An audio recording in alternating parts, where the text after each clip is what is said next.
कोल्हापुर गांव में सूर्यकांत अपनी पत्नी और बेटे के साथ रहता था। सूर्यकांत के पास एक छोटी सी जमीन थी। उसी जमीन पर खेती करके सूर्यकांत अपने परिवार का गुजारा करता था। सूर्यकांत की पत्नी कांता भी पास के शहर में एक सेठ के यहाँ नौकरानी का काम करती थी। दोनों मिलकर परिवार का जीवन यापन करते थे। एक दिन सूर्यकांत बहुत परेशान था।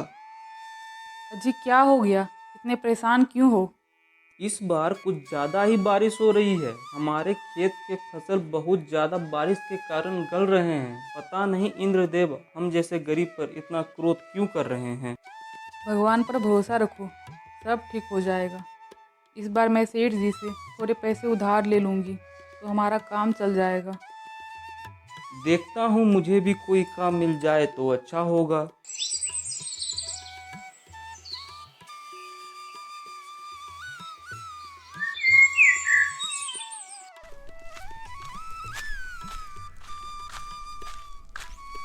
कांता कूड़ेदान में फेंके हुए छाती को देखने लगती है, फिर उसे उठा लेती है। तभी उसका सेठ वहां आ जाता है। ये तुम क्या कर रही हो? वो सेठ जी, मेरा बेटा हर दिन स्कूल से आते वक्त बारिश में भीग जाता है। उसकी परीक्षा भी शुरू होने वाली है। अगर बारिश में भीगने से उसकी तबीयत खराब हो जाएगी तो वह परीक्षा भी नहीं दे पाएगा। इसलिए मैं यह टूटा हुआ छाता घर ले जा रही थी। मैं तुम्हें काम करने के पैसे देता हूँ, अब तुम मेरे घर से महंगी चीजें भी ले जाओगी। मैंने तुम्हारे परिवार का जिम्मा नहीं ले रखा है। कांता चुपचाप काम करने लगती है। काम करके कांता अपने घर चली जाती है। उधर सूर्यकांत भी उदास बैठा हुआ था। आ गई भाग्यवान, लो या गर्म पानी पी लो। बारिश के कारण पानी में बहुत से कीटाणु हो गए हैं, इसीलिए पानी को गर्म करके ही पिया करो। क्या जी, आपको कोई काम मिला कि नहीं? नहीं, ऐसी भयानक बारिश में कहाँ काम मिलेगा। सारे काम ठप पड़े हुए हैं। आज सेठ जी भी गुस्सा हो गए मुझ पर। पता नहीं उधार पैसे देंगे भी या नहीं।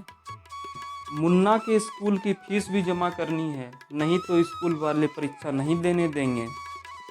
तभी छत से पानी टपकने लगता है। कांता एक बर्तन लेके वहां रख देती है। भगवान के घर देर है, अंधेर नहीं, कोई ना कोई रास्ता जरूर निकल आएगा। अब तो ऊपर वाले का ही सहारा है।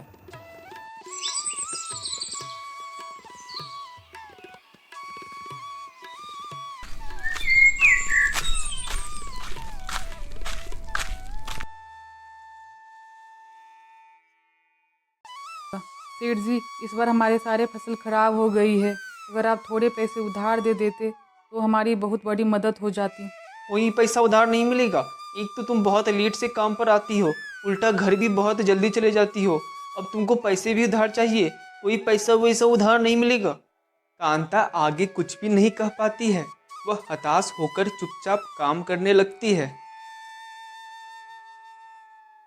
सेठ जी से बात हुई?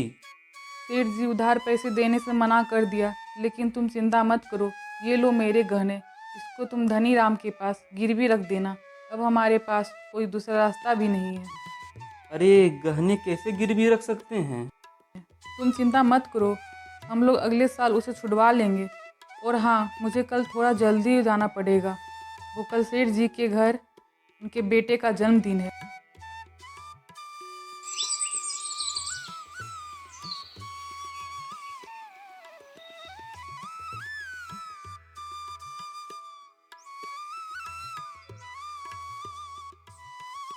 सारा काम हो गया? हाँ सेठ जी। चलो ठीक है, शाम में थोड़ा जल्दी आ जाना। मेहमान लोग आएंगे। अपने बेटे को भी साथ में ले आना।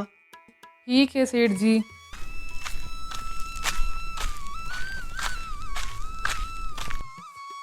कांता घर जाकर अपने बेटे को बर्थडे पार्टी के बारे में बताती है। उसका बेटा बहुत खुश हो जाता है।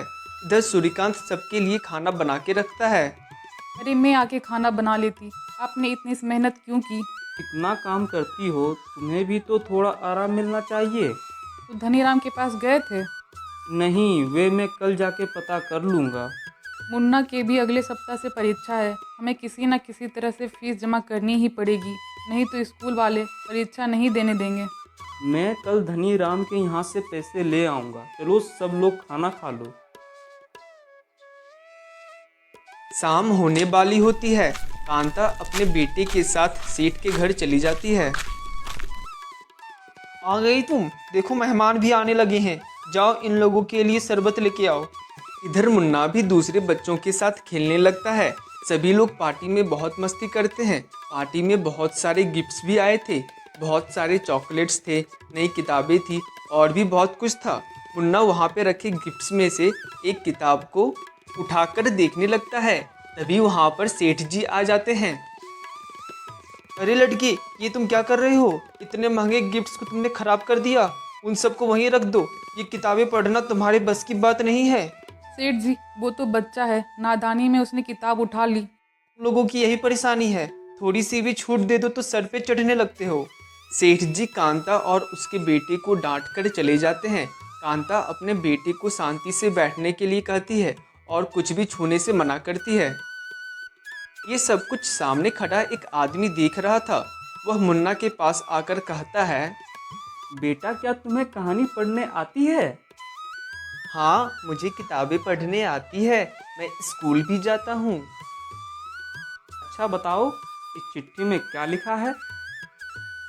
मुन्ना उस चिट्ठी को पढ़कर सुना देता है। अरे वाह, तुमने तो बिल्कुल सही पढ़ा। लगता है तुम पढ़ाई में बहुत अच्छे हो। या लो कुछ पैसे, इनसे तुम नई किताबें ले लेना।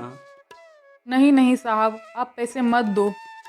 अरे रख लो, इसके पढ़ाई में काम आएंगे। बच्चा पढ़ाई में बहुत अच्छा है और मुझे तुमसे कुछ काम भी था। क्या साहब? अरे बारिश के कारण मेरे गार्डन में बहुत सारे बेकार घास फूस हो गए हैं। अगर तुम्हारी नज़र में कोई अच्छा माली हो तो कल मेरे घर भेज देना। कांता मन ही मन बहुत खुश हो रही थी। वह उस आदमी से बात करके अपने काम में लग जाती है। पार्टी खत्म होती है। कांता और मुन्ना खुशी खुशी अपने घर के लिए चल पड़ते हैं।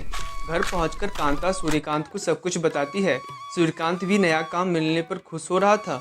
मुन्ना की स्कूल के फीस के पैसे का भी इंतजाम हो गया था। बहुत दिन बाद एक गरीब के घर खुशी के पल आए थे।